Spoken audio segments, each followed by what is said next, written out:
बिहार की राजनीति में अभी दोनों गठबंधन में सीट शेयरिंग को लेकर धमाल मचा हुआ है। एनडीए के साथी दल सीटों की हिस्सेदारी को लेकर अपना अपना दावा ठोक चुके हैं। इस मुहिम में उपेंद्र कुशवाहा और उनका दल राष्ट्रीय लोक मोर्चा भी पीछे नहीं है।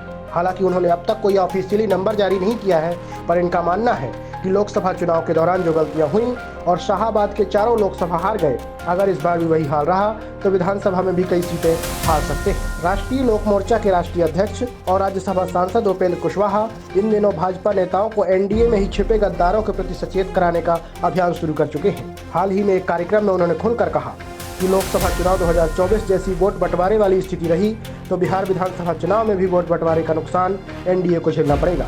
उपेंद्र कुशवाहा ने आरोप लगाया कि पिछले साल हुए आम चुनाव के दौरान बीजेपी के कुछ नेताओं ने प्रधानमंत्री नरेंद्र मोदी, गृह मंत्री अमित शाह और पार्टी के राष्ट्रीय अध्यक्ष जेपी नड्डा के आदेशों का उल्लंघन किया था। इससे विपक्ष को हथियार मिल गया और इस वजह से बिहार में एनडीए को 4 से 5 सीटों पर हार का सामना करना पड़ा। उन्होंने ये भी इल्जाम लगाया कि बीजेपी के कुछ नेताओं ने ही भीतरघात कर शाहाबाद के क्षेत्र का माहौल खराब कर दिया। अगर फिर से वही रवैया रहा तो विधानसभा में भी भारी नुकसान उठाना पड़ सकता है। दरअसल उपेंद्र कुशवाहा की पार्टी के रणनीतिकारों का मानना है कि राष्ट्रीय लोक मोर्चा को विधानसभा में वो सीटें मिलें जहां पार्टी का आधार मजबूत है। पार्टी अपने स्तर पर बताएगी कि हमारी पकड़, हमारा जनाधार किस विधानसभा क्षेत्र में है।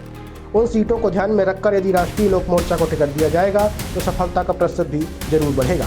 आपको बता दें कि भले राष्ट्रीय लोक मोर्चा की ओर से कोई आधिकारिक बयान ना आया हो, लेकिन इनके राष्ट्रीय प्रवक्ता फजल इस्लाम मलिक ने एक नारा दिया था कि 2025 रालोमो कम से कम 25, और इस नारे को ध्वनिमत से स्वीकार भी किया गया था। खबरों की माने तो राष्ट्रीय लोक मोर्चा के राष्ट्रीय अध्यक्ष उपेंद्र कुशवाहा नंबर के प्रति कम बल्कि स्ट्राइक रेट के प्रति ज़्यादा चिंतित हैं।